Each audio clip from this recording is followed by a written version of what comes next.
The last few weeks of 2023 were difficult for many people in Tamil Nadu. We lost many of our fellow citizens due to heavy rains. There has also been significant loss of property.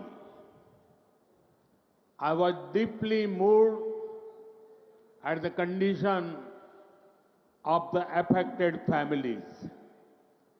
The central government stands with the people of Tamil Nadu in this time of crisis.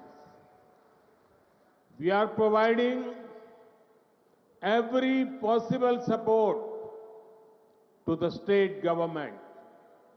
Further, just a few days ago, we lost Thiru Vijayakant ji. He was a captain not only in the world of cinema but also in politics. He won the hearts of the people through his work in films. As a politician, he always put national interest above everything. I pay my tributes to him.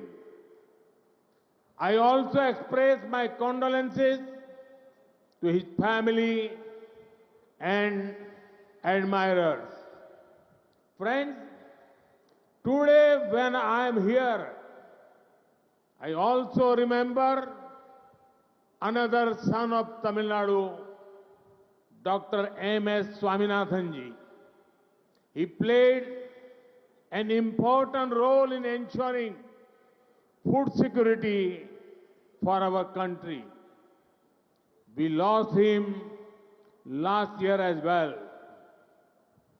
நண்பர்களே, येनद तमिल कुटुंब में आजादी का अमृत काल यानी आने वाले 25 साल भारत को डेवलप नेशन बनाने के हैं। जब मैं विकसित भारत की बात करता हूं तो इसमें आर्थिक और सांस्कृतिक दोनों पहलू शामिल हैं। इसलिए मैं इसमें तमिलनाडु की विशेष भूमिका देखता हूं। तमिलनाडु भारत की समृद्धि और सांस्कृतिक परिविरासत का प्रतिबिंब है। तमिलनाडु के पास तमिल भाषा और ज्ञान का प्राचीन खजाना है। संत तिरुवल्लुवर से लेकर सुब्रमण्यम भारती तक अनेक संतों ज्ञानियों ने अद्भुत साहित्य की रचना की है। सीवी रमन से लेकर आज तक अनेकों अद्भुत साइंटिफिक और टेक्नोलॉजिकल ब्रेन इस मिट्टी ने पैदा किए हैं। इसलिए मैं जब भी तमिलनाडु आता हूं एक नई ऊर्जा से भर जाता हूं।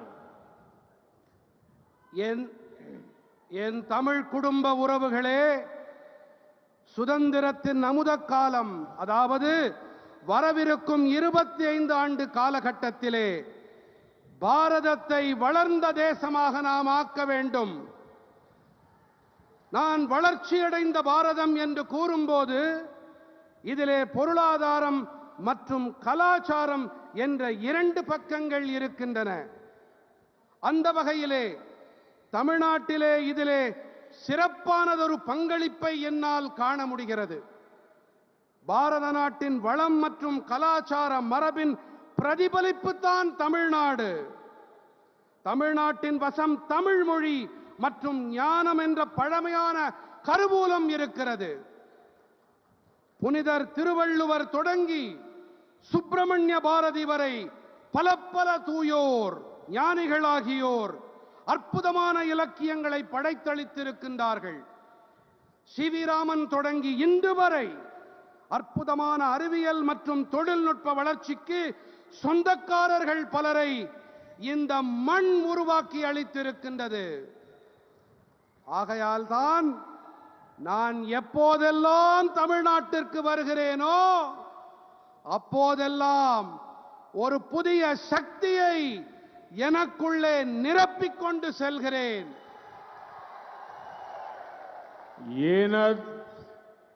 कुडुम्ब में तिरुचिरापल्ली शहर में तो समृद्ध इतिहास के प्रमाण कदम कदम पर दिखते हैं. यहां हमें पल्लव, चोल, पांड्य और नायक जैसे विभिन्न राजवंशों के सुशासन का मॉडल दिखता है. मेरे बहुत सारे तमिल मित्र रहे हैं, मेरी उनसे बहुत आत्मीयता रही है और मुझे उनसे तमिल कल्चर के बारे में बहुत कुछ सीखने को भी मिला है. मैं दुनिया में कहीं भी जाता हूं तो तमिलनाडु की चर्चा किए बिना रह नहीं पाता. साथियों, मेरा प्रयास है कि देश के विकास और विरासत में तमिलनाडु से मिली सांस्कृतिक प्रेरणा का लगातार विस्तार हो. आपने देखा है कि दिल्ली में संसद की नई इमारत में पवित्र सेंगोल की स्थापना की गई है. एक गुड गवर्नेंस के उस मॉडल से प्रेरणा लेने का प्रयास है जो तमिल परंपरा ने पूरे देश को दिया है. काशी तमिल संगमम, सौराष्ट्र तमिल संगमम जैसे अभियानों का मकसद भी यही है. जब से ये अभियान शुरू हुए हैं तब से पूरे देश में तमिल भाषा, तमिल कल्चर को लेकर उत्साह और बढ़ा है. எனக்கு பிரியமான குடும்ப உறுப்பினர்களே, திருச்சிராப்பள்ளி நகரம் என்று சொன்னாலே வளமான வரலாற்றுக்கான சான்றுகள் அங்கிங்கனாதபடி எல்லா இடங்களிலும் கொட்டி கிடக்கின்றது. இங்கே பல்லவர்கள், சோழர்கள், பாண்டியர்கள், நாயக்கர்கள் போன்ற பல்வேறு அரச வம்சங்களின் நல்லாட்சி மாதிரிகள் கண்கூடாக காண கிடைக்கின்றன. எனக்கு ஏராளமான தமிழ் நண்பர்கள் உண்டு. அவர்களிடத்திலே எனக்கு மிக நெருக்கமான உறவுகள் உண்டு. இவர்களிடமிருந்து தமிழ் கலாச்சாரம் பற்றி வெகுவாக கற்கக்கூடிய நல்வாய்ப்பும் எனக்கு கிட்டியிருக்கிறது. உலகின் எந்த இடத்திற்கு நான் சென்றாலும் கூட தமிழ்நாட்டை பற்றி பேசாமல், தமிழ் மொழியை மனதார புகழாமல் என்னால் இருக்க முடிவதில்லை. நண்பர்களே, தேசத்தின் வளர்ச்சி மற்றும் பாரம்பரியத்தில் தமிழ்நாட்டிலிருந்து கிடைக்கும் கலாச்சார உத்வேகம் தொடர்ந்து விரிவாக வேண்டும், பரவ வேண்டும் என்பதே என்னுடைய முயற்சியாக இருக்கிறது. தில்லியின் பாராளுமன்ற புதிய கட்டிடத்திலே புனிதமான செங்கோல் நிறுவப்பட்டிருப்பதை நீங்கள் கண்டிருக்கலாம். தமிழ் பாரம்பரியமானது தேசத்திற்கு அளித்திருக்கும் நல்லாளுகை மாதிரியிலிருந்து கருத்தூக்கம் பெறும் முயற்சியே இது. காசி தமிழ்ச் சங்கமம், சௌராஷ்டிரா தமிழ்ச் சங்கமம் போன்ற இயக்கங்களின் பொருளும் கூட இதுதான்.